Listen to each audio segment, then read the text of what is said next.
Welcome to the biggest gaming playground in the world, where 500,000 people come together to play, connect, and celebrate across Cologne. 1,500 exhibitors, the biggest names in the gaming industry, bringing countless games for you to explore and dominate. And we're just getting started. Ready to jump into some gameplay? Then get set for Gamescom opening.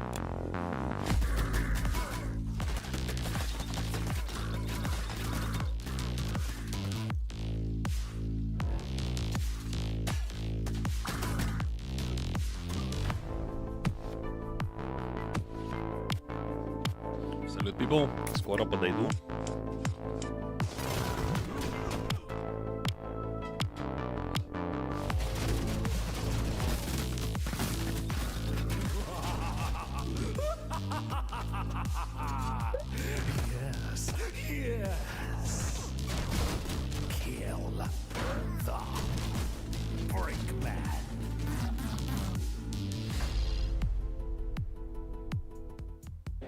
Only 1 minute into the day, and we've already dropped an Xbox Play Anywhere title, a world premiere, and you can go play it today. I'd call that a pretty solid start if you ask me. But we'll be around all day to let you know what's on deck. But let's just say Batman fans, Silent Hill fans, and Outer World fans should all be on the lookout for reasons to celebrate. Hello again, everyone. We are the Xbox On team, and we've got even more in store for you today than went down yesterday. But in case you've forgotten, Xbox Play Anywhere means you can buy a game once and access it across PC and Xbox consoles, including the upcoming ROG Xbox Ally and Ally X handhelds when they drop on October 16th.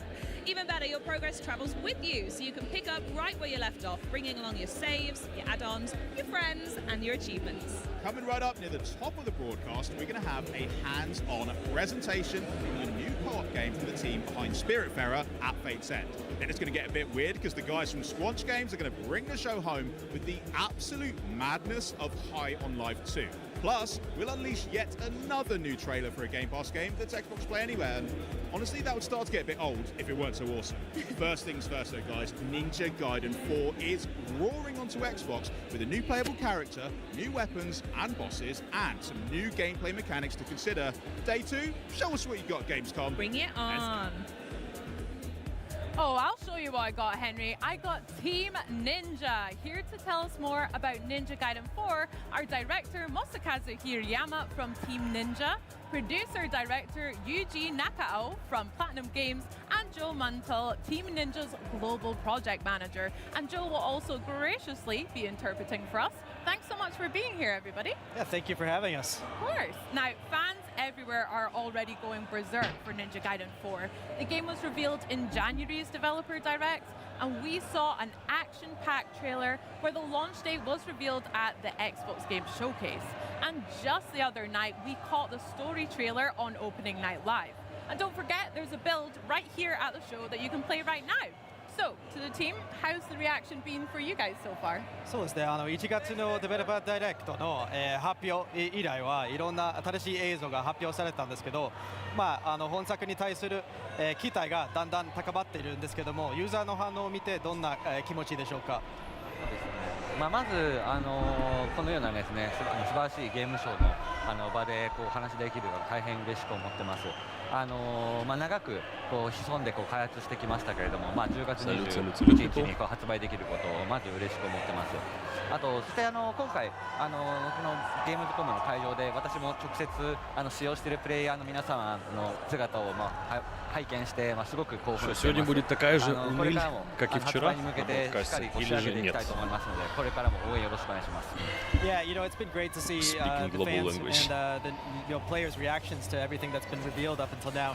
We've been working on this game, in the shadows for a while, so it's been really great to finally reveal it, and ahead of its release on October 21st. And myself, I've been able to check out the show floor build, and see how players are engaging with the game and having fun, and it's been really great. And we'll be continuing to polish the game ahead of its release on October 21st. Amazing, not long to go. Now, I know fans and myself are very excited that Platinum Games are actually co-developing alongside Team Ninja. So can you tell me a little bit more about that collaboration, how it started, and also what each partner has brought to the table? そうですね、今回本作が、チーム忍者とプラチナゲームズのコラボ開発、になっていますけども、まずその開発の経緯について教えていただきつつ、どのようにお互いの強みを生かせたか、について、教えていただけますでしょうか。そうですね、開発としては我々チーム忍者としてもこの忍者ガイデンというタイトルはすごく大切にしてきたタイトルではあったので、いつかナンバリングタイトルチャレンジしたいという気持ちでずっと取り組んできました。その中で弊社の、小犬沼社長と、プラチナゲーム社の稲葉社長の方が同世代ということで、Вообще, кстати, Ниндзя 4 прикольный. Те, кто играли в предыдущей части, то многим зашло. でそんな中マイクロソフトのフィル・スペンサー氏の方から後押ししていただきまして、3社でタッグを組んで忍者ガイデン4といったのを開発するといったところが経緯となっています。 Напомню, что сегодня еще в 7 часов вечера у нас с вами стримчик игровой, ダイナミックでケレミのあるアクションといったと который ころ по も принципу... 我々のチ хотя ーム нет, 忍者 там としても индюшак 大 не 変 будет. 尊 Кстати, 敬しているとこ индюшак, ろですし、 будет интересно そういった посмотреть. 魅力をですねしっかり取り入れながら忍者ガイデンだし体験に落とし込むというところをしっかり力を入れながら本作一緒に協力しながら開発していっています。So at Team Ninja, Ninja Gaiden is a very important series for us, and we had wanted to make a new mainline entry for a long time. And when that opportunity started to present itself, there was actually a conversation that took place between the president of Koei Tecmo, Koinuma, and the president of Platinum Games, Inaba, who are actually friends. And they were having a conversation about, wouldn't it be great if we could work on something together? And that's when the idea of working on a new mainline Ninja Gaiden came up. And Phil Spencer from Xbox actually caught wind of this idea and threw his backing behind the project, and that's what allowed it to get off the ground. In terms of how we've been able to leverage both of our strengths, we at Team Ninja really respect Platinum Games and the accomplishments they've established with games like Bayonetta and Nier. And we had this synergy where we were able to incorporate their take on action games, their really expressive, dynamic action approach, and incorporate it into the foundations of Ninja Gaiden to evolve the series forward, and it's been a really great experience. Love that. A collaboration of friendship beginnings. Love that. Now, at Developer Direct as well, speaking of friendships, we learned about our new protagonist, Yakumo, joining us for Ninja Gaiden 4 alongside Ryu Hayabusa, of course. And then also a new character, Shiori, was recently introduced and featured in the Gamescom trailer that we saw recently. Can you tell us a little bit more about both of our new characters joining us? そうですね、本作は新しい主人公、ヤクモ、が登場するんですけども、あと、セオリっていうキャラクターも、ショーケースの、トレーラーで、発表されたんですけども、ヤクモとセオリと、リュウハヤブスとの、関係性について教えていただけますか。そうですね、今作ですね、新しい主人公であるヤクモが、とある任務の途中で、セオリと出会うことになります。でセオリは黒竜の巫女と呼ばれておりまして、そうですね、なぜかヤクモの出自だったりとかどういう一族なのかっていう、秘密を知っている、謎の女性として出会うことになります。でそのセオリと、セオリからの提案で、黒竜を倒すという任務をヤクモと一緒に行うことになっていくんですが、この黒竜を倒すときに一度復活させなければいけないっていう、ジレンマがありまして、その際に、封印を守る竜神党という組織、それから、シリーズおなじみの竜ハヤブサと、目的が異なることによって対立していくことになるという物語になっております。So the game starts out with our new protagonist Yakumo, and he's on a mission. Значит, Tormented Souls 2 длится демоверсия 60 минут. У некоторых получается дольше из-за пазлов до 2 часов. Hell is Us 45-60 минут, но у некоторых уходит 70-90, в зависимости от темпа исследования. Dark Switch разработчики не указывают точное время. Превью отвечает, что в демке достаточно коннекта на пару прохождений. Интересно. Annihilate the Dark Dragon, they have to first release the seals that have sealed it away before they can kill it for good. And this is where the clash with Ryu Hayabusa, as well as the Divine Dragon Order, which is kind of the antagonist organization in the game. Their objective is to keep the Dark Dragon sealed away. So Yakumo and Seori setting out to revive the Dark Dragon and release those seals versus Ryu and the Divine Dragon Order who want to keep the Dark Dragon sealed away. And this is how the clash between these characters play out. Got you, I see. So a little bit of conflict at the start. We'll see how that plays out. I've got to say, I do love Yakumo's hair. I think it looks very cool and stylish, so that's great. Can't wait to see more from them. But speaking of new characters too, we got a couple of them introduced to us during the Gamescom trailer as well. So could you tell me a little bit more about Kagachi and Achilles as well? オープニングナイトライブで、新しいキャラクターも登場、してたんですけども、カガチとアキレス、について教えていただけますでしょうか。はい、まずカガチに関してはですね、先ほどお話した竜神島の、まあ、偉い立場の、将軍となっております。でこのカガチはですね、黒竜の封印を、竜とともに竜神島として守っていることになるんですけど、まあ、先ほどお話ししたようにヤクモと目的が違うことでカガチはおろか、竜神島組織もろとも、敵に回してしまうことになるので、ヤクモとはそのうち戦っていくことになるかなと思います。So first about Kagachi. So Kagachi is a high-ranking officer in the Divine Dragon Order, and because the Kagachi shares the same objective as the Divine Dragon Order, which is to keep the Dark Dragon sealed away. So this Yakumo, on his mission to release those seals, he ends up having to fight against Kagachi because they have conflicting objectives. でアキレスはですね、これまでシリーズでもいた、魔人のうちの一人になってます。でただですね、これまで過去作にいた重機卿、それから視察重機王とはまた異なる魔人になっておりまして、アキレスについてはこの後物語にどう絡んでくるのかっていうところは続報にご期待いただければと思います。So Achilles is a fiend, and fiends have appeared in prior Ninja Gaiden games, but he belongs to a different faction of fiends. In terms of what his motivations are, you'll have to wait and see for future updates because we can't reveal those at this time. Okay, secrets, I see. Well, look out for those. Can't wait to hear more about him. Very cool. Now, in addition to the fantastic story trailer that we just saw revealed recently, I hear that you've actually got some exclusive gameplay footage for us to take a look at today, and maybe you can talk me through some of that as well. そうですね、今日は、新しいインゲーム映像を用意していただいたと聞いていますけども、それを見せながらちょっと解説、していただければと思います。Yeah, let's take a look. Ninja Gaiden 4 это сейчас идет. So I hear we're in a little bit of a new setting here as well. Could you tell me a little bit about that, where we're at first? まずこのステージについて教えていただければと思います。そうですね、こちらはですね、物語の中盤になっておりまして、先ほどお話ししてた竜神島の、基地に潜入するというパートになっています。Yeah, so this stage is a little bit after the halfway point of the game, and Yakumo is infiltrating the headquarters of the Divine Dragon Order. 潜入って言っても思いっきり見つかっちゃってるんですけど、見つかっちゃって戦ってるんですけど。Yeah, he's supposed to be infiltrating it. Of course, he's going in with a bang. As is the Ninja Gaiden way. Very good. で、あとですね、今ちょっと装いがヤクモの衣装がちょっと違うと思うんですけど、こちら予約特典になってる黒竜の末裔という衣装になってます。で普段の衣装と違って結構白基調の衣装になっているので、返り血とかが結構派手に目立つかっこいい衣装になってるかなと思います。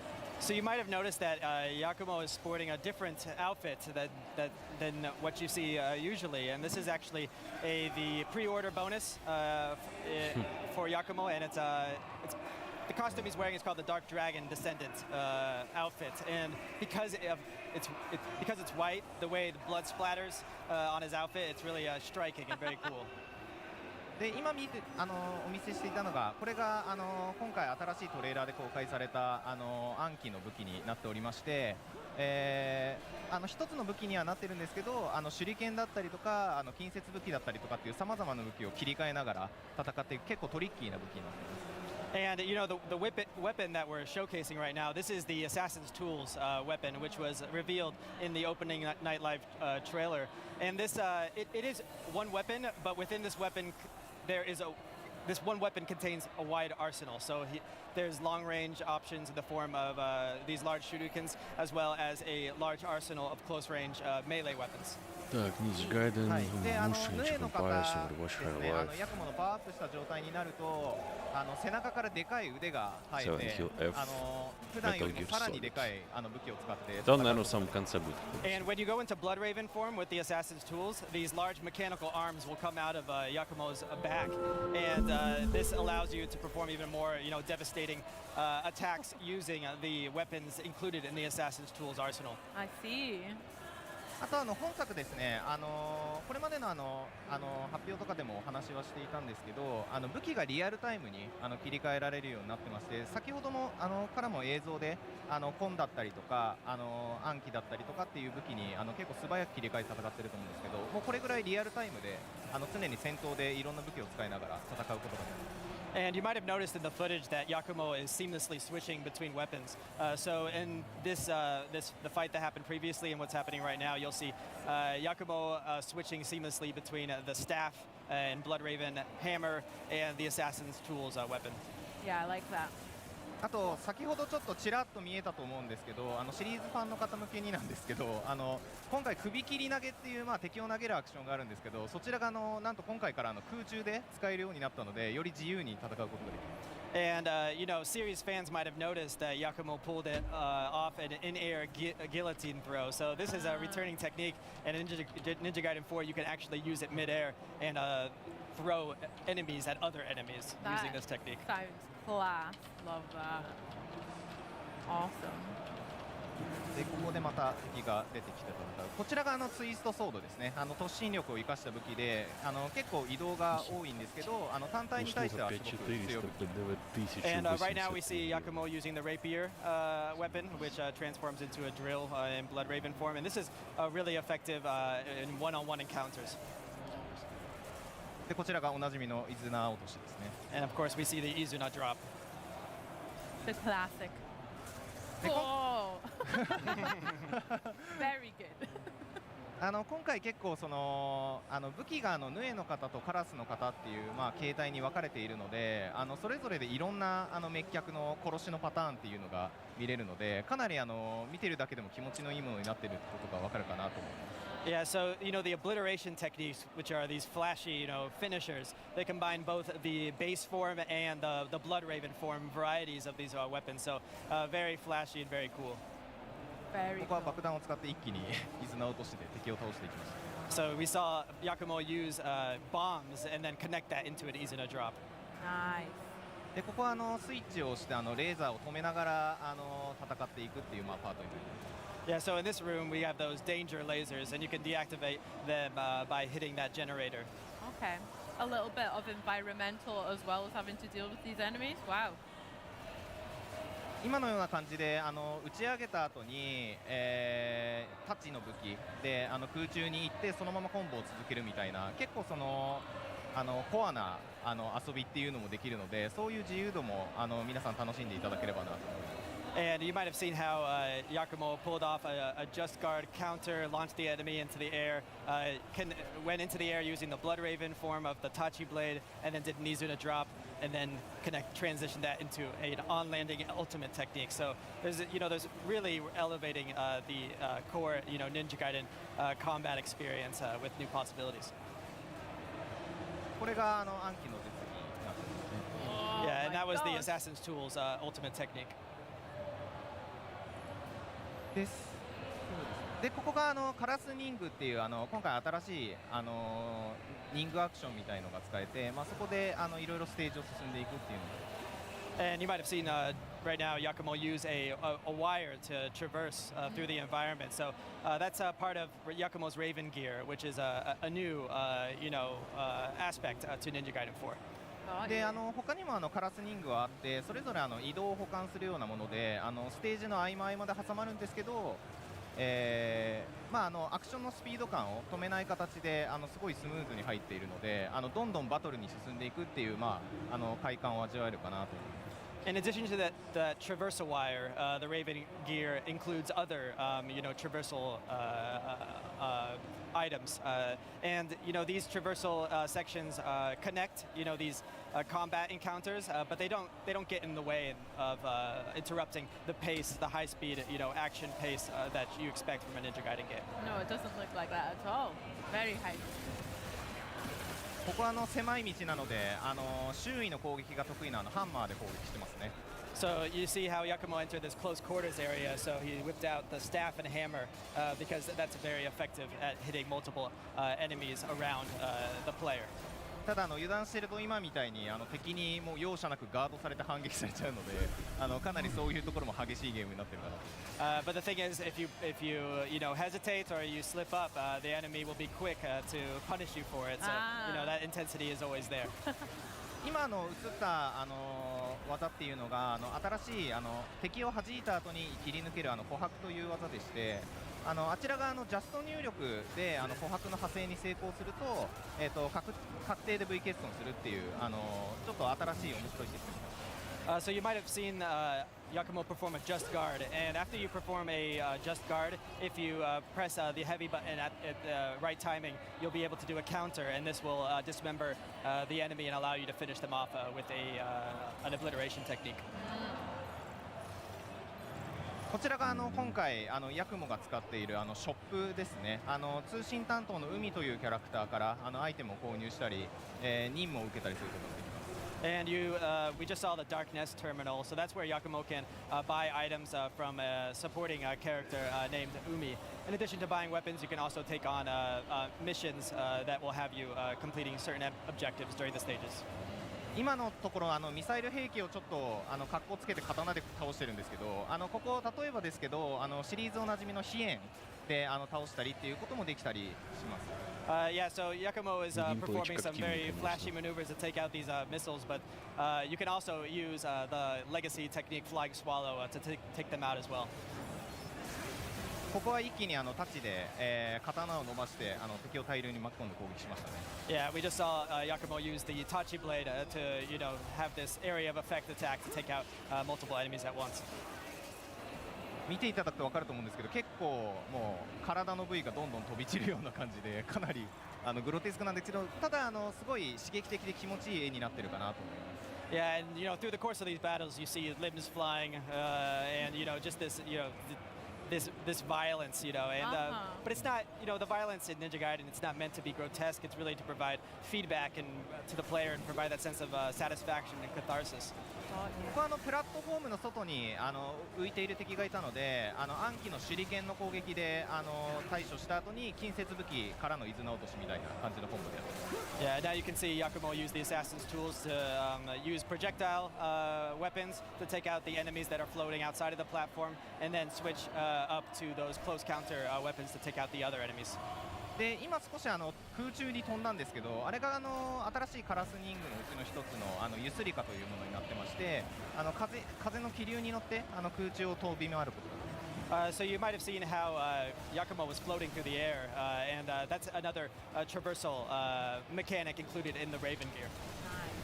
今みたいな形でエリア間の移動をちょこちょこそういうカラスニングでの移動だったりとか、あとこれまでの映像でも公開したレールとかを使って移動していくので、かなりバトルとバトルの間が短くなって疾走感が今までよりも出ているかなと思います。Yeah, so in addition to the Raven gear, you've probably seen the rail sections that have been premiered in prior footage. And these sections are really meant to keep that sense of propulsion through the stage and that maintain that sense of speed and tempo as you're going through these combat gauntlets.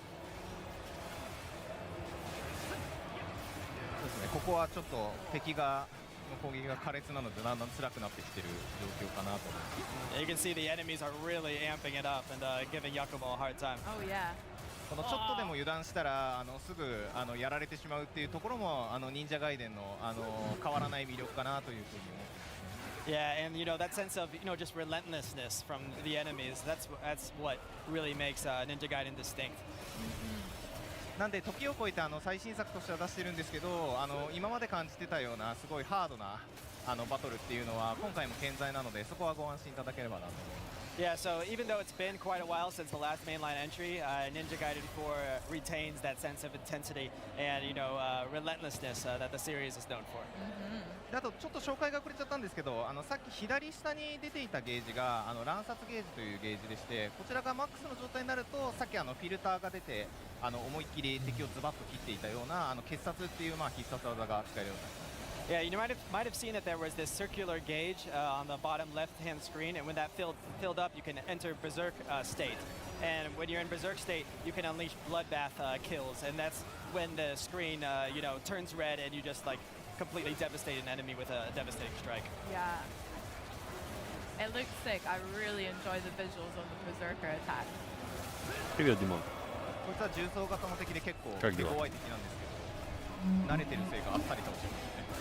Yeah, and these enemies are usually pretty tough, but the person playing this game is really skillful, so is able to take them out. I bet. でどんどん基地の奥に進んでいきます。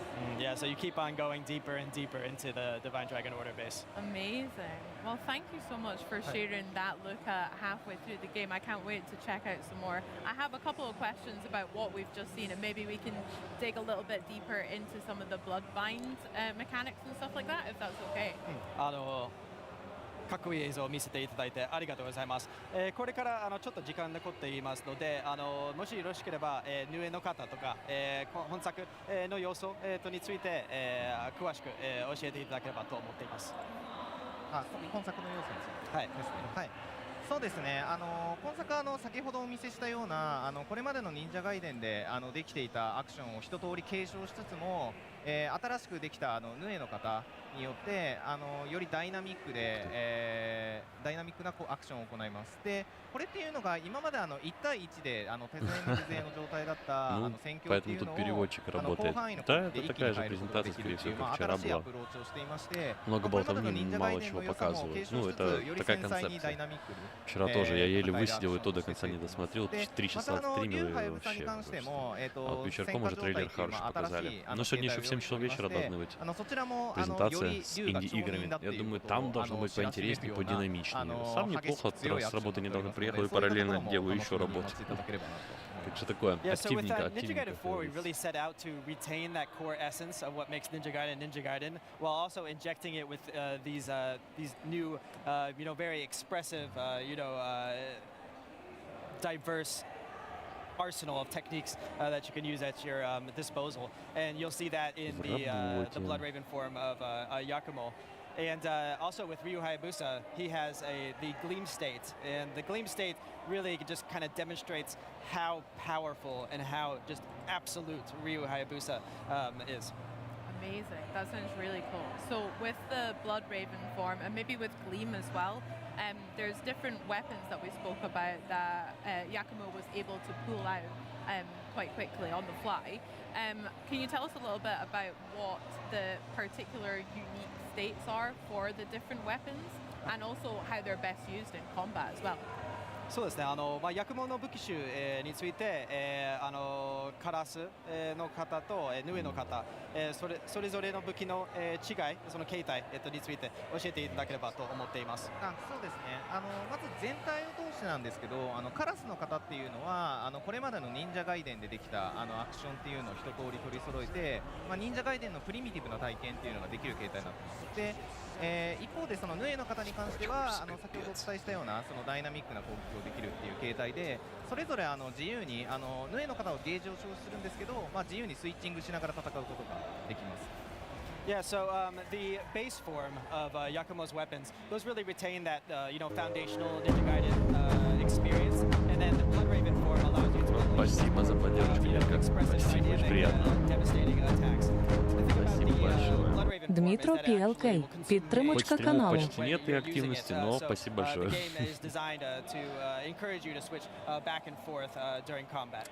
Может, で武器ごとに特徴も結構分かれておりまして、例えば最初の方にお見せしていた2頭と太刀であれば、2頭のスタンダードな攻撃から太刀の、広範囲かつ、強力な攻撃を繰り出せたりとか、あとハンマーでいうと、先ほどお伝えしてたように周囲に攻撃するのが得意で、近距離だけど、火力がすごい高いみたいな形になっています。で今回新しく映像で出た暗記に関しては全てのリーチで攻撃できるすごい万能な武器には見えるんですけどただトリッキーな性能にはなっているので使用難易度が少し高いっていう面白い武器になっています。Yeah, so each weapon has its own distinct qualities. So the base weapon, the dual blades, and the tachi when you use a blood raven form. The tachi will allow you to unleash these devastating kind of area of effect attacks, allow you to engage with enemies from a long distance. Then there is the hammer, which is the blood raven form of the staff. And this is, very close range, but it will allow you to hit enemies that are to the side of you and behind you.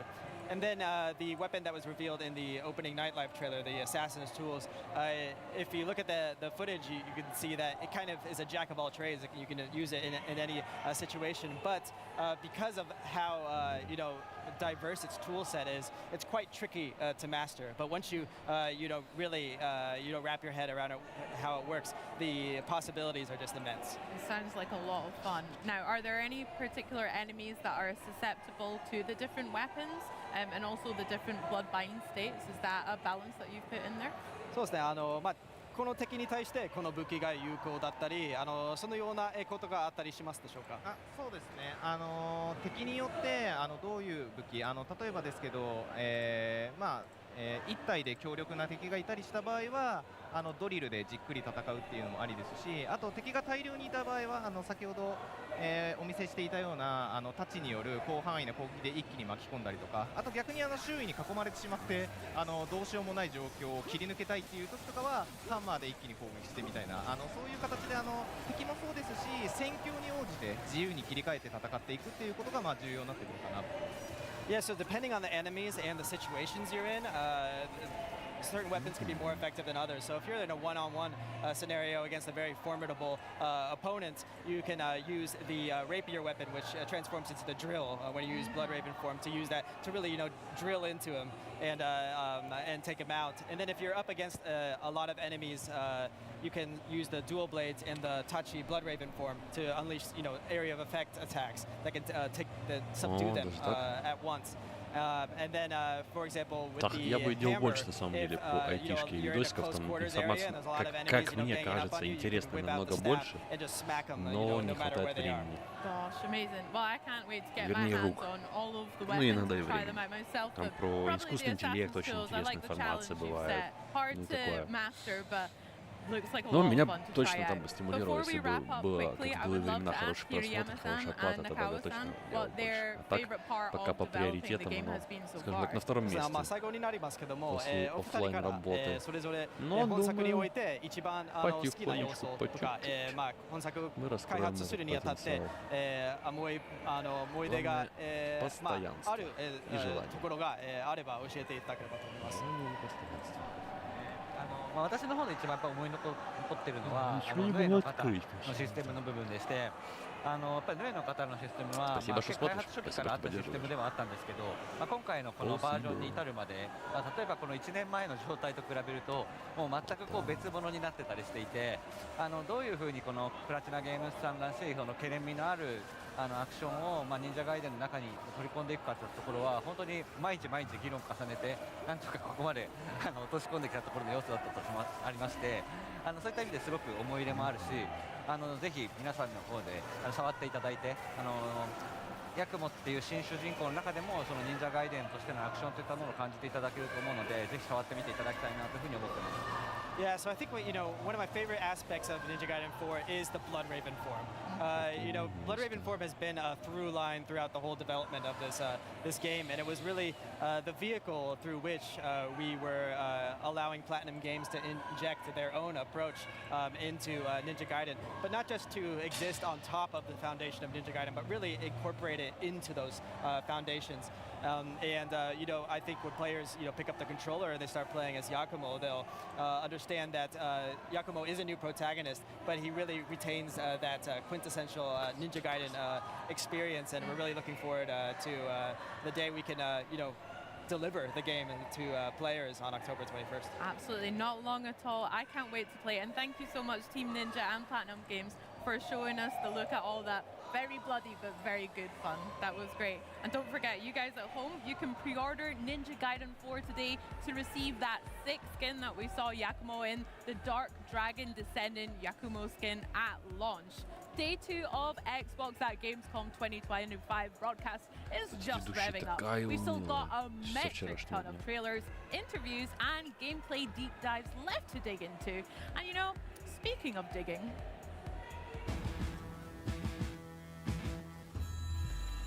time to get at it.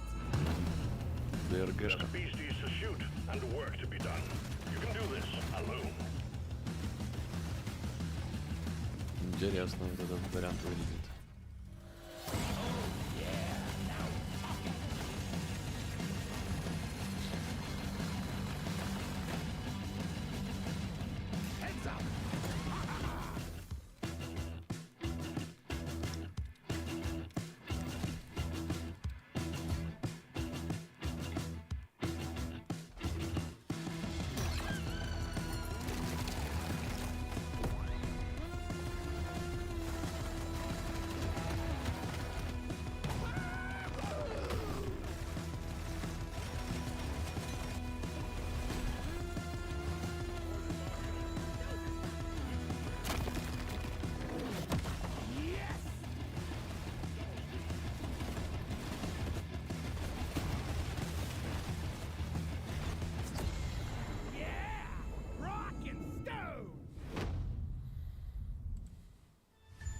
And now, a trailer for the part of the game you'll remember more than the ending.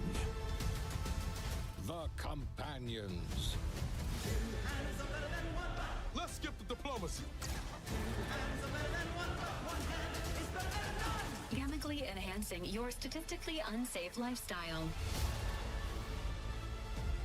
This might sting a lot. Ooh, an enemy. Son of a spread.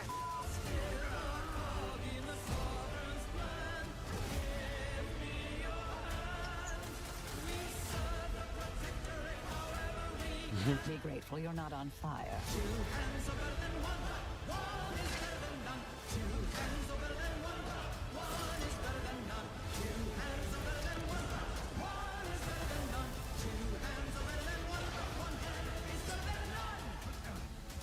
And no, you can't sleep with them.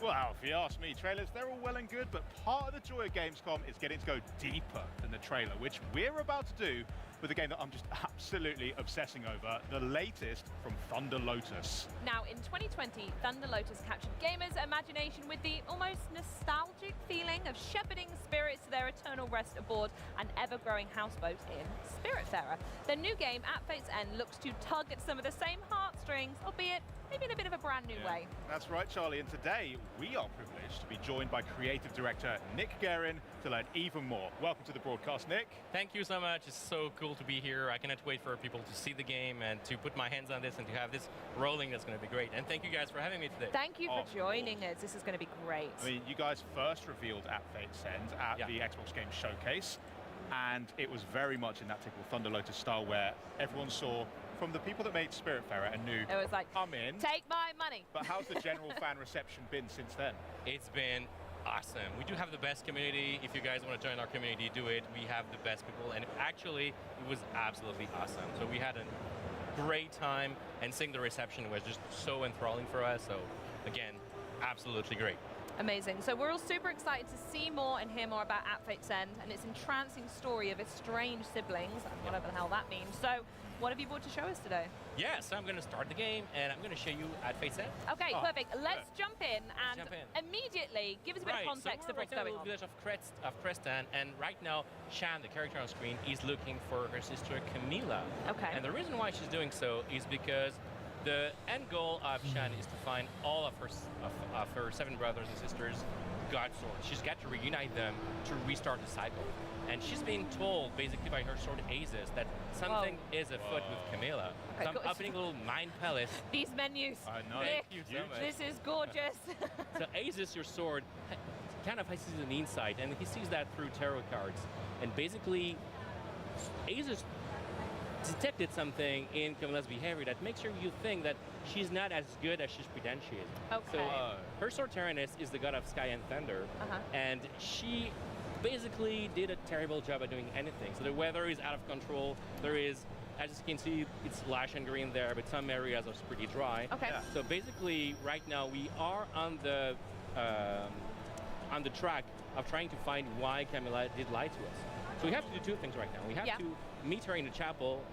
Sorry, we have to go in the chapel to find clues about what happened to the people around her. And then we also have to meet her at the tavern at night, which is what we want to do. So and we picked those up. That was a quest log, right? Yes, the thing we were looking at before. It's like a detective quest log. Exactly. Wow, But if I just now so want cool. to interact with the world, with a simple button press, I can actually stop time at any moment. Oh, wow. That's how I can actually interact with things. And that guy, little guy over there could tell me that, hey, you know what? Come back here at night. So we have to find a way to make night happen here in the village. Okay, and I'm sure you know exactly how to do that. I mean, in most I games, kind of have a hunch on how to do it. Yeah. But right now, let's go to the chapel that we saw over there. Okay, Maybe sure. something is gone in on that little tavern, crypt over there. But Whoa, whoa, whoa, whoa, whoa. so No. yeah, I know we can go back in the layers. do it again. So it's like it's not real. No, I don't want to puke. I don't want to say that. Okay, Just do that for the whole demo. That's great. So in the chapel, we know that there's some stuff that we can gather, some intelligence, some clues about why people are afraid and distrustful of Camilla. So that guy here is talking to another person of that group that feels like a cult, and it's a pretty toxic masculinity cult that is linked to her brother Roman. Okay, sure. I won't say more about that because I don't want to give credit to anyone. Great family by the sounds of it so far as well. And you see the bubble right now is kind of weird and flaky because this is a pretty specific inside the sword is selecting for you. So basically when you see this, it's going to transform into a clue card that then you're going to add to your own story through kind of what you mentioned as a quest log, also an investigative board. So anytime you notice that the text is slightly different, there's something about it, it's the game helping you remember that's important. We're going to use that Absolutely. later. So you basically have to deduce stuff by see the card down there. There's specific clues that we've gained throughout the course of the game beforehand. Right. So we had a chat with someone in the forest telling her that her little daughter was killed during a gigantic flood. And that guy just taught us that basically Camilla in a drunken stupor made a flood happen. So that deduction is easy to make. You say, oh, she is the reason why the flood happened. Oh, there you go. Goodness. That's what you learn about her as well. Oh, this is so sweet. This is so gorgeous, Nick. Really poured a lot of heart into all of these animations. I mean, we know that from many of your games before, but in particular, it feels like you've really dialed in and just honed in on the theme of them all as well. Yeah, it's gorgeous. Kudos to the art team. They do an excellent job, and everyone in the studio, of course. So right now, we see we're trying to find that way to actually make the night happen. This is probably there. I kind of know it's there, but you know, it's Well, yeah, you'll know. it's actually blocked by the gigantic green crystals over there. So the way to dispatch those is to enter into a fight. Let's try to okay, here we go. guys in there. Yeah. So the fight in at Fate's End is pretty snappy and it's all based on timing and positioning. So I can jump at any time and I can attack in any direction, as you can see there. Oh, nice. So I'm going to try to kill that guy over here. Oh, my Twitch. Oh, there you go. Boom, kill. Got him. Shot. Exactly. And now I can also pass time in the fight. So I'm going to gain some Arcana points to energy. Every move in the game is basically based on an encounter you have with your brothers and sisters. So that move right there is based on your brother Roman, and he's the devil. And I can throw my sword with this and select that. Oh, that was nice. So many fights, they do have specific arenas and many phases basically happening. So I'm going to try to be good right now and focus on what I do. Otherwise, the team at home watching right now will actually say, Nick, the blue barrier, is that like a shield you're trying to get behind? Nice. So I also have another move, which is a grenade, which I'm going to use right now. Pew! And then nice. Oh, that's taking a bit of the shield out. Yeah. Boom. Get I did it. I did it. Well done. Yeah. So throughout the game, presumably you'll get more of those cards to deploy during combat. Absolutely. Is there a way that you need to manage the resources to be able to actually execute? Yes, as you can see, we actually got resources, and through those resources we can upgrade all the moves we have in every tactical or dynamic move, which I'll talk about a bit later. Right. So now I'm gaining that major arcana. So the game is heavily influenced by tarot theme, which is, as I said, I mean, they have the short visit.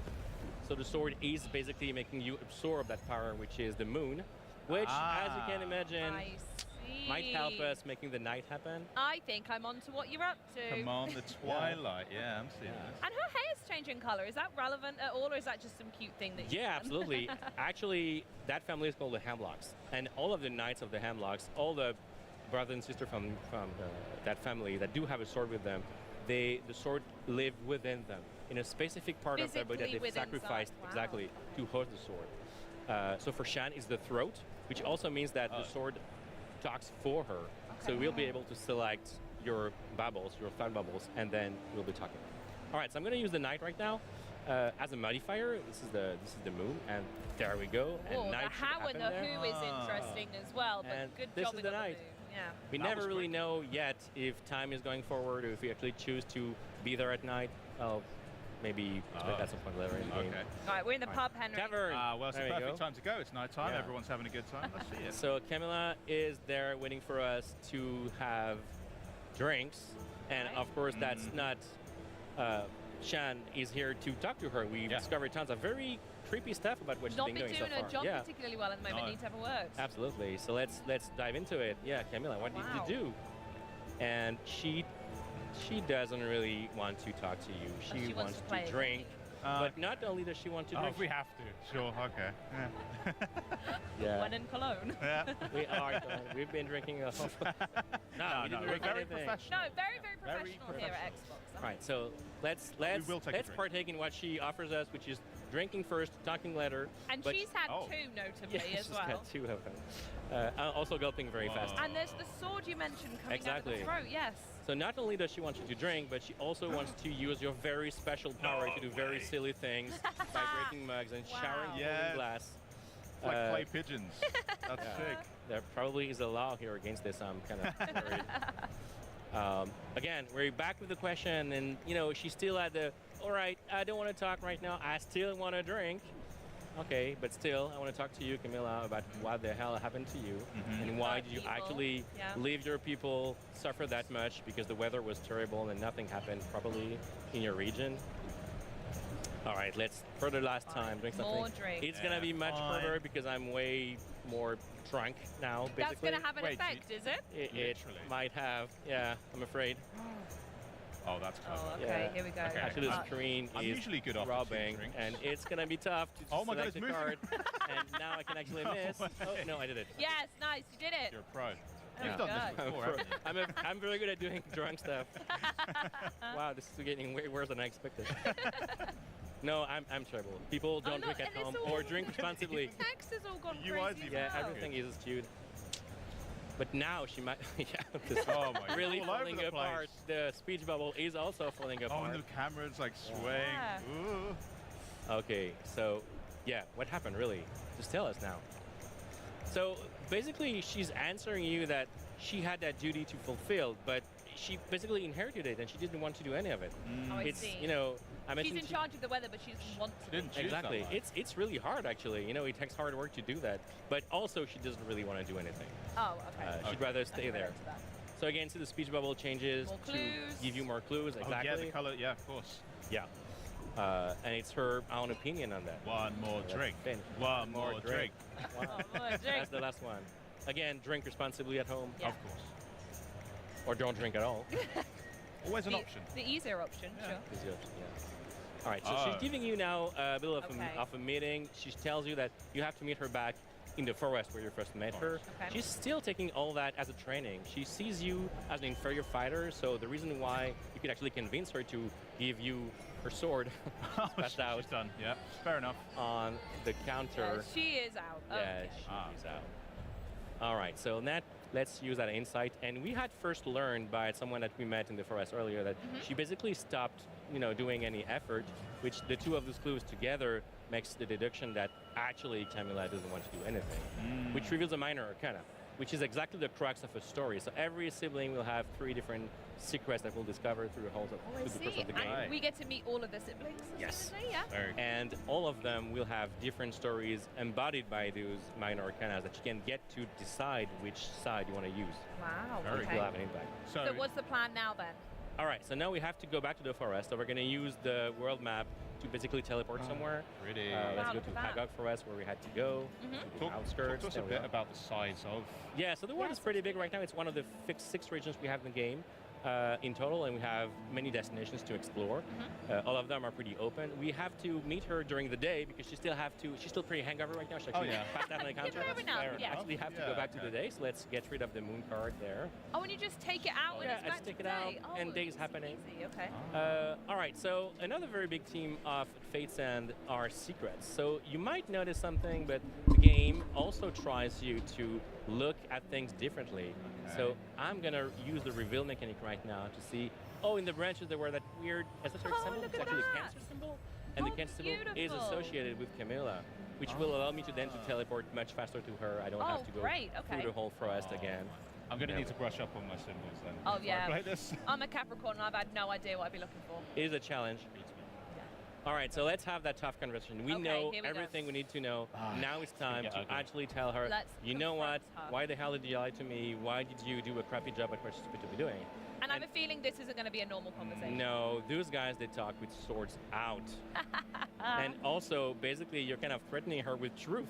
Oh, how inconvenient. So she's going to get the sword out of her arm. Tyrannus, the sword of, again, Sky and Thunder. Whoa. Like, animations are so on point. Thank you. And then Camilla gets aces out of her throat. Wow. Aces symbolized by 3 cranes and the bull with 3 horns. It's just beautiful.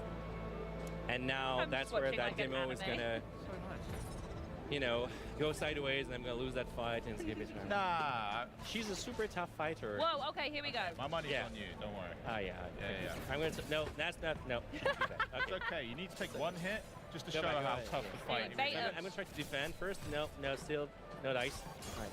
Did you just have like a rose symbol around you there? Absolutely, she's the fool as a Tarot Arcana, so I have to hit her in the back actually, that's the way I do it. Oh, of course, because the shields, Exactly. Nice. Go, double right, jump from her. And again, the double jump could be another move in a tactical stance. So all the moves can be actually reversed and to be either dynamic or tactical. Okay. All right, so she's summoning Thunder. Let's. Oh, that actually missed it. That's fine. No. Okay. All right. I'm seeing a lot that the barriers are very directional, like, depending on their moves as well. Absolutely. So I imagine there's going to be a lot of traversal stuff you can do to maybe get behind people quicker. That's really cool. Oh, nice. Also using your brother against her as well. That's fun. All right, I can do it. Go on. Have faith in me. Have faith in me. Been a good string of hits. Oh no, she's summoning lightning rods. That's going to be terrible. Oh, okay, so we need to get rid of them. Yeah, I need to get rid of them. She's tough. I can do it. It's good. Yeah, if I do enough of them, she's going to disappear. I can do that. Get her! Nice yes, big hit. I did it. Nice. Beautiful. All right. Let's not lose focus. Oh, yeah, that did kind of get that rose. Yeah. Holy yeah, I can do it.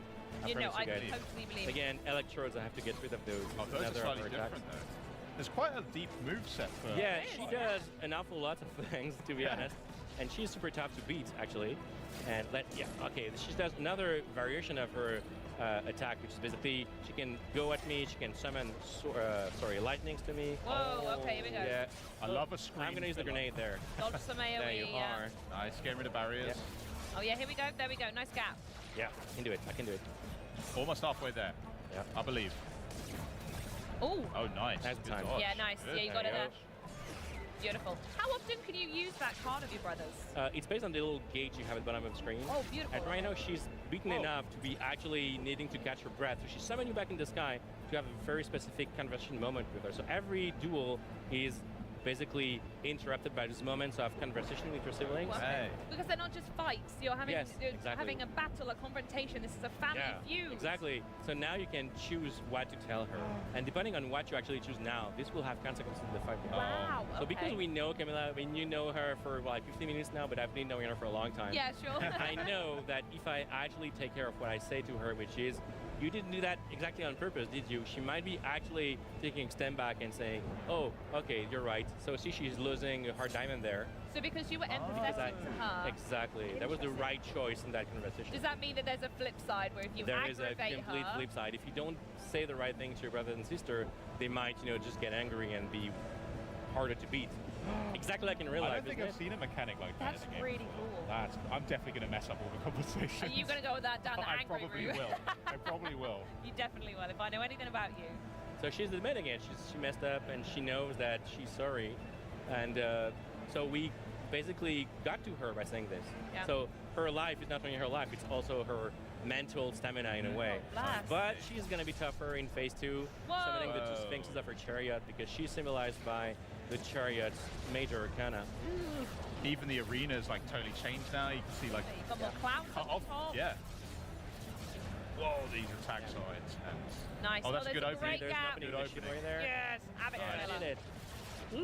Oh, good dodge. Okay, Okay, I'm that's gonna it. wait Now for we're her gonna to jump attack over. me. Get ready. She Yeah, might get her there. summon the black sphinx over my head. So if you see something, a dark cloud, just tell me. You know, like in Okay. the skids, you know, Ice shows like field. there's someone behind you. Oh, like that. I can do it. No, Up there, that was up there, actually up a there. trick attack.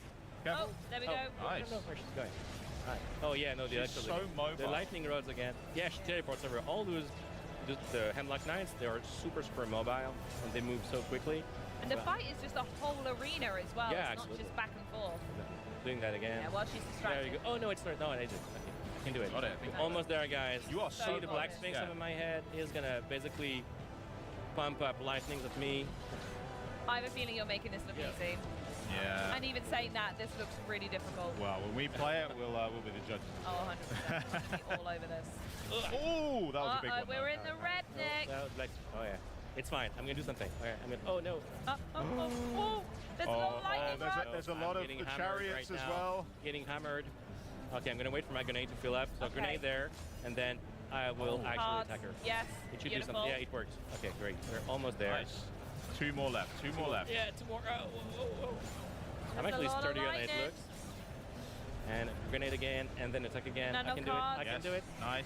Beautiful. Oh, Yes, one Okay. left. works. It 1 works. HP. So she's gonna be completely hammered now, and that's the final moment of conversation that we call a stalemate. Oh, So this okay. is the choice we have to make, So you this guys. is it now. This Yeah. is it. The choice. Okay. So basically, you can try to be empathetic towards her, and I understand that this is a duty you should never had, or yeah, you should never had it, but at the same time you had a job and people died because of you. That's What do also you wanna true. choose? It's not Valid. great. What are you going to go for, Nick? I'd say let's be truthful with her. Let's say Yeah, that I people think died that's because of fair. you, right? Yeah. You had one job, didn't do it. Yeah. All right, let's Okay, go with it. I'm agreed. Yeah. It's already heartbreaking, Charlie. Yeah. So cool. She is still taking that pretty bad, which we understand basically. Yeah. But see, she brushes that up, saying, "But yeah, but we are gods. Come on, what happens if people die? You know." Which is not exactly the answer we were expecting of her. No. Yeah. I would have liked to have seen some remorse, maybe. Or, Yeah, you know. true. No. I tell you what, I'm going to be taking so many screenshots of this game. This is a Stunning. mid-boss fight conversation, and it is gorgeous. That's what I'm saying. We are Hemlock, and that's it. They are Hemlock. Wow.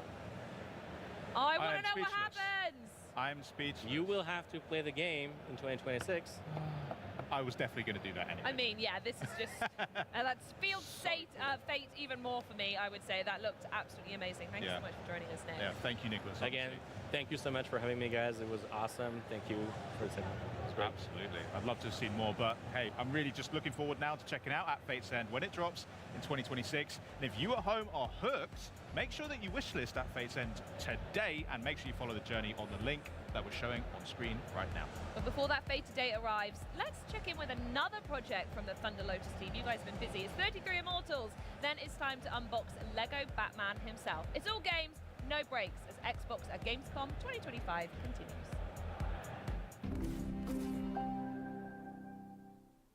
Hey everyone, Med here to welcome you to the 33 Immortals Update 3 overview. Today, I'll be walking you through all the new content coming with this next update, from a new monster type, to new daily events, to new loot. There's a lot to cover, so let's dive in. Say hello to Unique Elites. Once per run, a unique rendition of the elites you've come to love and slay will spring to life and roam the map, looking for victims. When a unique elite is discovered, an alert will be sent to all rebels to invite them to join the battle. These monsters are not for the faint of heart. They'll pack a punch and won't go down easy. Face them at your risk and peril. Emphasis on the peril. Defeating them will net you 2 relics and a chance at many more rewards. Speaking of rewards, we're introducing a brand new way to collect extra loot after each run, named Call to Arms. Every day, at a specific time, Beatrice will invite all rebels to join forces and tackle a temporary challenge in the Beyond. Challenges can change from day to day, so make sure to check the schedule. Joining a call to arms will give you a temporary buff and reward you with extra eternal shards. These shards will allow you to upgrade your perks and weapons a lot faster, while the temporary buff will increase your odds of success when facing 33 Immortals' dangerous enemies. While you're at it, how about slaying some monsters with style? Say hello to our brand new legendary weapon skins. This brand new type of cosmetic is only available to those who have proven themselves worthy by defeating a major boss. There is one legendary weapon skin per weapon to collect for each major boss, meaning 4 different skins from Lucifer and 4 from Adam and Eve. While I can't guarantee you'll find one in your next run, rewards come to those who persevere. That's all from me for today. Thanks for joining me in the 33 Immortals Update 3 overview. See you in a dark woods near you. Alright, silly me, forgot to mention. The update is available today. Come heed the call to arms in 33 Immortals.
So let me get this straight.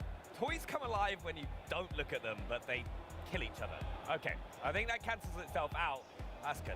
Feel safer. Of course, if your toys ever get too rowdy, or God forbid, go on a full-on crime spree, you're going to need a Batman to step in.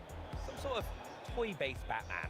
And here to help me find one is Jonathan Smith, head of the development team on Lego Batman, Legacy of the Dark Knight, Batman's first AAA title in over a decade. Jonathan, thanks so much for joining us. It's a huge pleasure. Thank you for having me. Now, you obviously had the reveal trailer on opening night live. Yep. How has the reception been? Because it was one of my favorite trailers from the show. Thank you so much. We were so thrilled to reveal that game, and the reception has been overwhelming. Everyone on the whole team has been hanging on every tweet, every comment, and we've been absolutely delighted with the response. Now, there's been 3 Lego Batman games in the past. What's been your approach for the Legacy of the Dark Knight? Simple. Take everything to the next level. Go deeper and further than we've ever gone before. Make the game richer, make it more immersive, and tell, for the first time ever, this whole story from young Bruce Wayne, year by year, to becoming, as a player, as Bruce, as Batman, the Dark Knight. I can't. Liam Neeson's just hiding away somewhere. Also, we saw Batman flying over Gotham City throughout that. It's an open world. Sure, well, the whole of Gotham is a playground. You'll start right at the bottom in Tri-Corner Island. That's one of the areas of the demo that we've got here to play on the show floor. But as the story progresses, you'll move further up the island and reveal all those famous locations. You can explore every rooftop, every alleyway, down and high, and yeah, it's full of secrets and surprises. See, I can't go wrong with secrets and surprises, especially in a Lego game as well. And talking secrets and surprises, there's a load of new features with Lego Batman. What are they? So we wanted to make the combat system richer than we've ever had before. So you have a lot more tactical choice, you've got stealth, you've got great gadgets, you've got now fluid combos, takedowns, counters. We've got some footage here. You can see, yeah, so you start with training to be a ninja in Nanda Parbat with the League of Shadows. And then we'll take you back to Gotham, you'll build your first Batcave, your first Batsuit, and then start to discover all the crimes that are taking place in the terrible place that is Gotham City, and you'll deal with those bad guys as only Batman can. So the features, that combat system you saw in play there, that's a really important part of the package, but there is a lot more to talk about. Yeah, we've got tons, because the trailer throughout has so many little Easter eggs as well. And we've got to talk about the Batmobile. We had the Tumbler from The Dark Knight, which is a fan favorite. Can we change our Batmobile? We've got all the Batmobiles. This is the ultimate, essential, definitive Batman story. So you'll start, as you can see here, when you first get back to Gotham in the Dodge Charger, which is the Batmobile we saw, like young Robert Pattinson Batman in the Matt Reeves Batman movie. That's where he sort of cooks up in his garage as his first Batmobile. But as the years go by and he draws more upon the resources of Wayne Enterprises, and we get Lucius Fox involved, so you get more and more over-the-top, ridiculous Batmobiles. So you'll see and you'll control the long-nosed Batmobile from Tim Burton's 1989. You'll get Batmobiles from across all the movies and TV shows. Some are pretty wild, but whatever you want, it's here. How are we going to? Can you give us a little hint about how we're going to get hold of those different Batmobiles? Or yeah. So as the story progresses, we'll put you in situations where you're given a new Batmobile. Like the Tumbler, for example, comes to you at a key point in this story where the villains that Bruce and Batman are coming up against require like a new level of response. And there are iconic sequences from certain films you may know that we really want to make sure players live out through our story. That's gonna be so cool. Others you'll just collect and you'll be able to purchase with Lego studs. Oh, amazing! Yeah, that's what I was gonna ask. That I was like, Lego studs are such an important part of any Lego game from TT Games, right? What else are we gonna be able to spend those studs on? Oh, so suits as well. We've got 100 different suits for you to collect over the course of the game, and then we've got Batmites running shops in City that will give you both suits. You can get the new vehicles with studs as well. You'll be able to get upgrades for your gadgets and your customizable Batcave. Now, we're not showing that in the demo today. We're showing a bit of the open world and one of the story missions, but we'll be able to show more of the Batcave expanding and growing and becoming just your dream of the ultimate place to display everything you've collected and all your achievements over the course of what's a really substantial game. I actually really can't wait till I hop into doing that. You mentioned combat a little bit earlier on as well, and I think like if we see some of the gameplay, I think one thing that a load of people have noticed as well, and like I love, is all the little comic book kind of sounds and stuff that you see. How about what are those, and what other like situations can they pop up? Oh, so if you do a powerful finishing strike or a takedown, we really wanted to amp up the feeling that you get. I mean, I love throwing enemies into things, into the Lego objects. You can use the back claw to pull them in, and then you can throw them at each other. You can throw them to your partner character, and he can then kick them into crates. But look, when you finish off an enemy like that, all of those call-outs are taken directly from comic book reference. You know, we're drawing not just upon movies and TV shows, but really closely upon comic book storylines, and we wanted to represent and honor that legacy as part of the legacy of Batman stories with those really cool VFX playouts. Yeah, I think it's one of the things. I've loved everything I've seen about this game because it's really kind of like paid homage to like the Batman legacy across films, comics. It's so cool to see. We've got to go into other playable characters because it's been such a big part of any Lego game that you've played. It's like all the characters that you can play.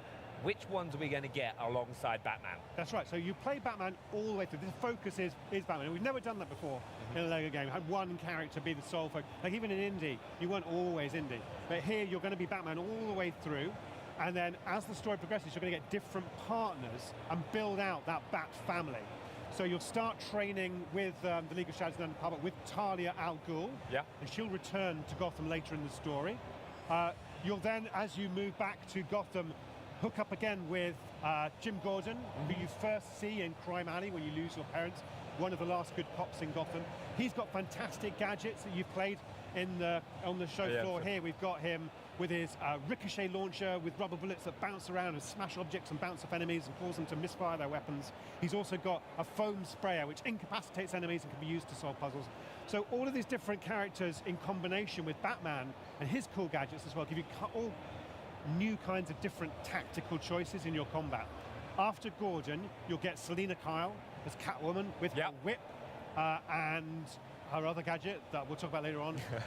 We've also then, we'll see as Batman gets older, you know, he'll go to the circus with Selina Kyle, and that's where we'll go to see the Flying Graysons and young Dick Grayson, and another tragedy will befall yet another child in the world of Gotham. That's what happens. But Dick Grayson will become Robin as another partner character with really cool gadgets. And we will see Robin progress to Nightwing, and Jim will actually get a daughter of his own as well. As Batgirl will join as Barbara Gordon. So loads of different characters, and we've really gone deep onto each of those characters, given them their own distinctive styles, lots of different suits, the gadgets, upgrades as well. So there's a lot more, I think, personality to each of them than we've ever had before. You've actually got everything, which is incredible. That's what I promised on Tuesday night. This game's got it all. Yeah, we've got to say as well, like one of the big things of LEGO games, right, is hopping in with a friend, right? Are you going to be able to do co-op? Absolutely. So by having Batman and a partner, as a single player, you can switch between the two of them. When there's a second player, you're playing them both. One's Batman, the other's the partner character. Right, we've talked about the other playable characters, got co-op, but there's no use unless there's some big villains to go up against. What villains have we got? Well, one of the great, fantastic aspects of the Batman story is that we have an amazing rogues gallery of the greatest villains in comic book history. And we want them all on the streets of Gotham over the course of this. We've got a character who grows in to become the Joker. We've got Catwoman there, who actually will join as an ally, as a sort of anti-hero. This is so cool. The Penguin, channeling there both Danny DeVito's sort of representation of that character in Batman Returns, but also there's there's Colin Farrell. We've got references to the Batman movie there. Bane, a highlight from the trailer, voiced by the inimitable Matt Berry. An amazing take on that cool character. I love the reception I got when that played out at opening night live. It just got everyone. It was amazing to see. And I will say, many more. Right. So more to discover throughout the story. We've also got to go into gadgets, right? Because in the trailer, we saw the explosive gel. Yeah. What other gadgets are we going to be getting our hands on? Of course, all batarangs are very, very important. You can use them to stun enemies, hit targets, and you can upgrade them. We've got the Bat Claw is really powerful. Not only can it pull enemies in, so you can deliver a powerful finishing move, you can then throw them around, throw them off buildings, throw them into the toxic goo of Ace Chemicals, and that's upgradable as well. That's for Batman. All the other characters have got their own gear. Okay, right, very nice. Also, another bit. The grapple, of course. So I don't think of that as a gadget because that comes with the character. But grappling to vantage points, so you can do stealth takedowns like you see here, and grappling in the open Gotham City all around from rooftop to rooftop. Gliding when the Bat Glider over the streets, that's all part of Batman's arsenal. The other characters have similarly cool traversal systems as well. No, I can't wait to use them all as well. But one of my favorite things I used to do in Batman games, like the Arkham series, is like solving puzzles, solving the riddles. Are you going to have that with the Riddler? Not only is Batman the world's greatest fighter, he's also the world's greatest detective. So setting players challenges and puzzles is absolutely part of that essential Batman experience. Now, as you progress through the story and the missions, you're going to come up against all kinds of situational challenges. You'll need to use your gadgets, use your smarts, use your detective ability, which will highlight points of interest. For example, here's a concrete example of that. in Lego games, you've always been able to smash objects and then build with Lego, right? To help like create an item, which helps you progress. Here, Batman can use that detective ability to highlight where those smashable objects are, like show where to build it, show, oh, you need to find some more, here's where they are. So it really helps players. If you've ever had that experience in a Lego game where you don't know where to get the bricks from, you can see where those are, build them out. Yeah, that's really cool. That's going to help you find those secrets as well. And you said Riddler challenges, absolutely. So on the streets of Gotham City, some of the villains have put challenges for Batman. You'll be collecting those along with Wayne Tech chips, bat tokens, trophy pieces, skill bricks. There's so much to collect. I will say in this game, it's not just the Riddler who's setting you those challenges. Oh, okay, okay. Everything with a twist in a Lego game. Now, we've talked about collectibles a few times already, like for the Batmobiles, to different suits. Yep. Right, what other collectibles are people going to be able to get on top of those? Oh, okay, so there's the Wayne Tech chips, which we'll find in story missions and in the open city. Some of those will be blocked behind puzzles, some of those will be guarded by enemies, some of those you just find by being inquisitive and curious and exploring. They will enable you to upgrade your gadgets. That's the main currency for gadget upgrade. Okay, nice. Skill bricks you'll get through progressing through the story missions. They enable you to upgrade your core traversal and combat skills generally beyond the gadgets. Additionally, I mentioned a few others that will enable you to, for example, customize and populate your Batcave. There's another one as well. Oh yeah, we've got red bricks. Of course we've got red bricks in a Lego game, which give you additional customization options and special effects. Hey, well, that brings me on perfectly, because we saw Bane stepping on one of those red bricks in the trailer, which was hilarious. And TT Games are so known for those funny moments, whether it's in cutscenes or there's little bits of the game. How do you come up with them? We just force people to be silly. That's what they get paid for. Our team spends months absorbing the source material, so watching every movie, reading every comic book, watching every show, and bouncing ideas off each other. It's a really painstaking process. And because we're a Lego game, and because of, I think, the history that we've built up over the years of telling these stories with a twist, we've got a reservoir now of expertise in the team and permission in a Lego space to go to places people haven't gone to before. And I think it's that sort of sense of the unexpected, the uncertain, that just enables comedy to happen. And then there's the skill of our animators and writers and cinematic directors in pulling off those moments with perfect timing and slapstick humor. Yeah, it works every single time. It's one of the reasons I always love hopping on doing the Lego games with the Xbox On team as well on stream. One thing as well, we've all grown up with so many incredible Batman TV show, like films, comics.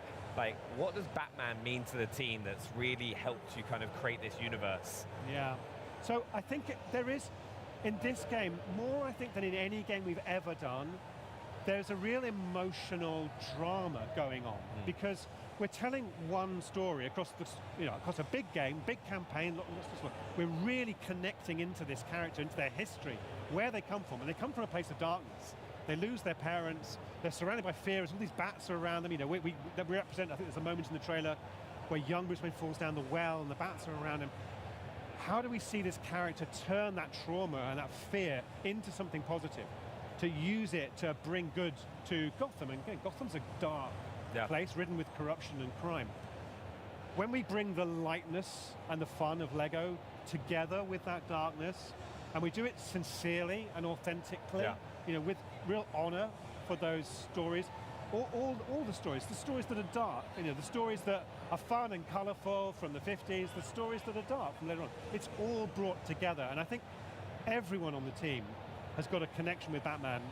They've read those stories, they've seen those films, and now this game activates all those feelings. Everything's gone into you over the years from Batman, we can now bring to this. So I think it's the combination of darkness and light and a real emotional power in the character. That's why he's lasted so long. Yeah. Now, it's an incredible story. Now, for those watching at home, right, who are chomping at the bit to play, is there anything that they should know? Well, let's take the bit. That's fine. Let's leave the bit. What else do they need to know? They need to know that the game's coming next year. So we're showing at the show floor here at Gamescom. You can play one part of Gotham, Tri-Corner Island. You can grapple and glide as Batman and Jim Gordon and take down the goons who are wrecking havoc on the streets. We're also showing some people a whole story mission.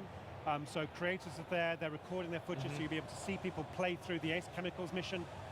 Famously, a character is going to have a terrible accident, which is going to change them into something even more deadly.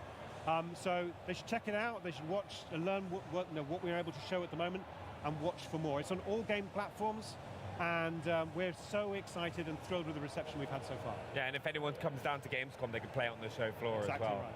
But Jonathan, thank you so much. No, it's a huge pleasure. Yeah, Thanks. I really appreciate you taking us through it. But Lego Batman is set to grapple onto your Xbox Series X or S next year. Although if you were keen to craft a deadly trap, even the Caped Crusader might find daunting, we've got another great game for you, Jurassic World Evolution 3.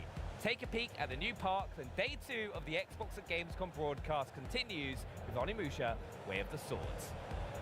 Hello park managers, and welcome to this exclusive first look at one of the new features coming to Jurassic World Evolution 3, the Cretaceous Cruise.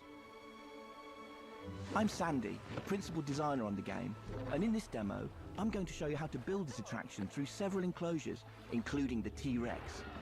Hopefully everything goes to plan. Let's dive right in. I'm going to be building in our lovely Hawaii map. You can see we already have a lot going on here with a mix of enclosures.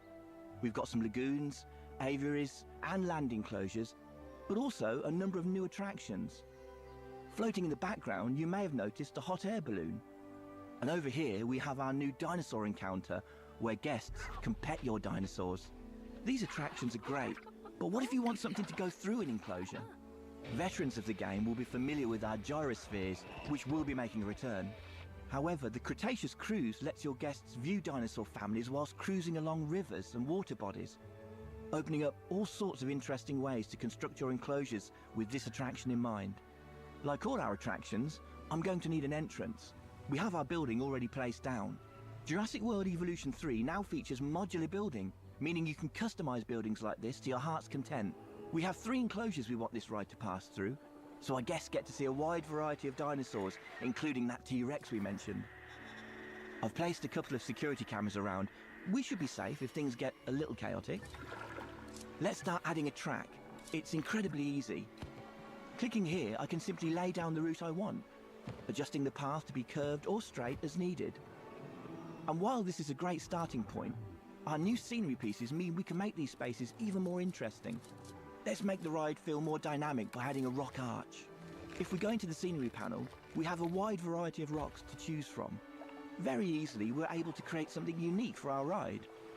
And then I think we want another type of structure over the path. Over here, we have a structure we've turned into a blueprint. There we go, that looks great. Now we've reached the end of the enclosure, we need some more water in order to continue the ride. Let's place that down and add a track through this fence.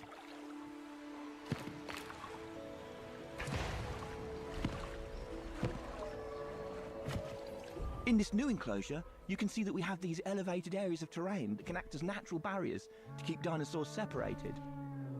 You no longer need to rely purely on fences to house your dinosaurs. I'm also moving into deep water now. Deep water is a new feature and a need for some of our dinosaurs. Certain species will be able to navigate through the water or swim. We can see in this enclosure we have some brachiosaurs. They're able to wade through deep water. On the banks of the river, you can also see foliage we've laid down to create a canopy around this area. Let's use one of the compound brushes to finish off a section over here. The scenery brushes make detailing your spaces super simple. We now have our ride complete. Let's open it and head down to guest level. There's multiple perspectives you can choose from when interacting with the kayak. You can observe from third person, first person, or even take control of the ride. In this perspective, you will take control, allowing you to move the kayak freely both along the track ride or outside it. From this vantage point, you can get up close to the dinosaurs. Let's take a look at our Parasaurolophus. In this enclosure, we have a number of males and females, each with their own unique colour and pattern, making the dimorphism quite apparent. Dinosaur traits will be able to pass down from generation to generation, with certain features being worth more to your overall park rating. Over here, we can see the juveniles as they play in their enclosure. They'll interact with each other as well as adults, so keep an eye out. As we head into the next enclosure, let's hop over to one of the guest kayaks and check out what they're able to see. Passing through the canopy, It's a great chance to call out just how good the new lighting and water in the game looks. It adds so much to the effect of this attraction. And finally, we make our way into the T-Rex enclosure. These guys can get a bit restless with boats travelling through, so you want to keep an eye, or preferably a security camera, on these sorts of enclosures. That about brings us to the end of our demo, and hopefully you can see just how creative and dynamic this new ride will be. There's so many ways to integrate it into your parks. I'm very excited to see what players will do with it when the game launches on October 21st.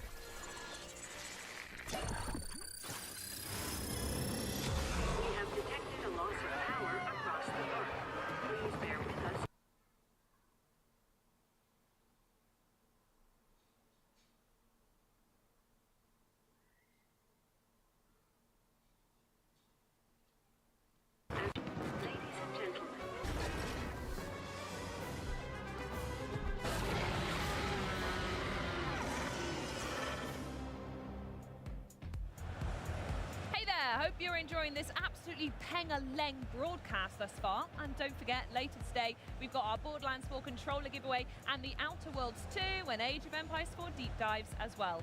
But right now, I'm extremely excited to be here for an in-depth gameplay unpack as we hack and slash our way through hordes of demons and get to know Onimusha Way of the Sword, coming from Capcom in 2026. A big thanks to Onimusha director Satoru Nihei and interpreter Elliot Smith for joining me to tell me all about the latest installment in the storied series. What have you got to share with us today, guys? じゃあ今日何をお見せしますか。はい、今日は、初のゲームコンのプレイアブル出展ということで、そのロムの内容をご紹介いたしたと思います。So the game is playable for the first time at Gamescom, and I'd like to show you that playable portion of the game today. Wonderful. I'm honored. Let's jump in as soon as possible, please. Yes, 始めます。All right, let's get started. And now we're starting to look at this now. Can you give us a little bit of context on where we are and most importantly, who we are in Onimusha Way of the Sword? じゃあ開始しましたが、ここはどこでしょうか。そしてこの人は誰でしょうか。はい、ここは、京都清水寺という場所になります。で、このキャラクターは、主人公の宮本武蔵というキャラクターです。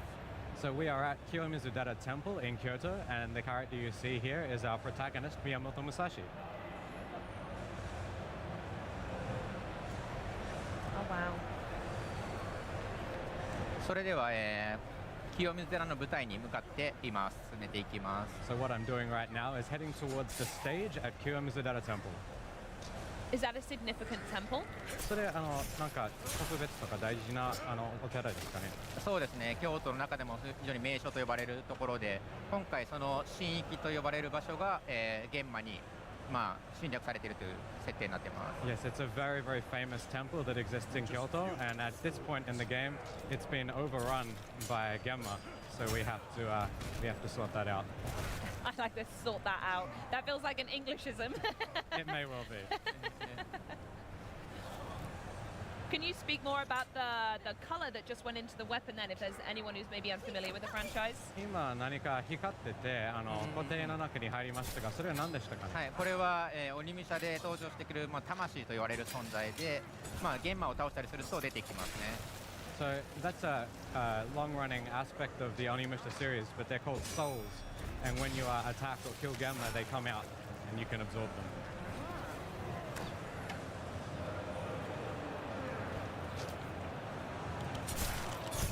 Sneaky.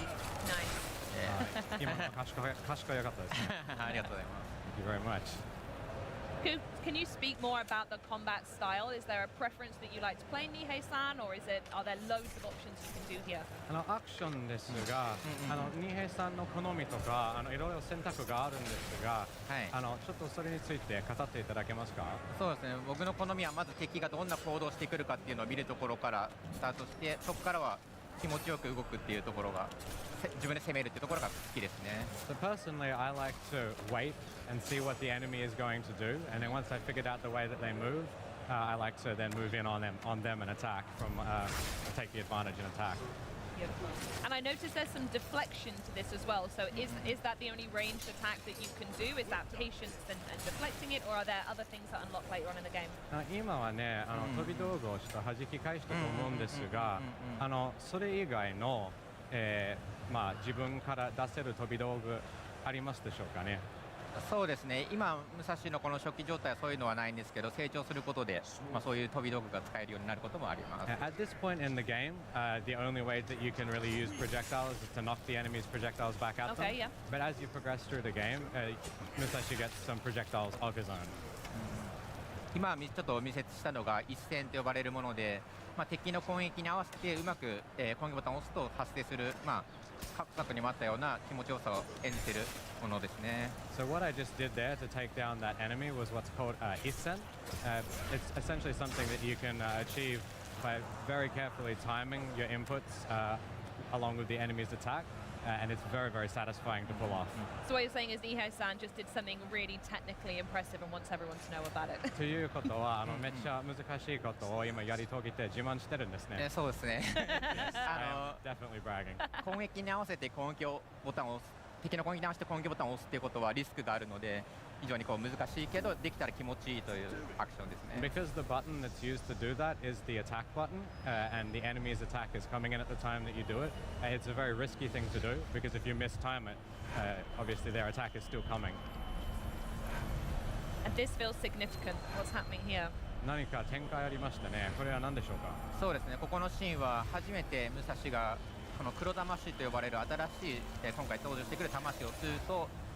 目の力が覚醒して、過去に起きた光景というものを見ることができます。So there's right now what Musashi did is he absorbed what's called a dark mass, which is a new aspect of the series in this game. And when he absorbed that, he's gained the power of Oni vision, and it's allowed him to see things that happened in this area in the past. Oh, okay. So that's what's happening in this cutscene here. ということは今のカットシーンは、清水寺の舞台へ何か人が行列をなして運んでいるというシーンになっていますね。So what we can see in this vision of the past in this cutscene is that there are a group of people who are carrying something towards the stage at Kiyomizudera Temple. まだなんでそこに向かっているのかっていうのは謎に包まれています。Of course, at this point in the game, we don't exactly know what it is or why they're carrying it. And I'm sure you're not going to tell me why they're doing it either. それ教えてくれませんね。このロームではまたさらに次に進むと新たな展開があるので、そこで見ることができると思います。As we work our way through this playable section of the game, you'll learn a little bit more about that. So please be patient for now. Okay, absolutely I will. I got to say as well, I love how dark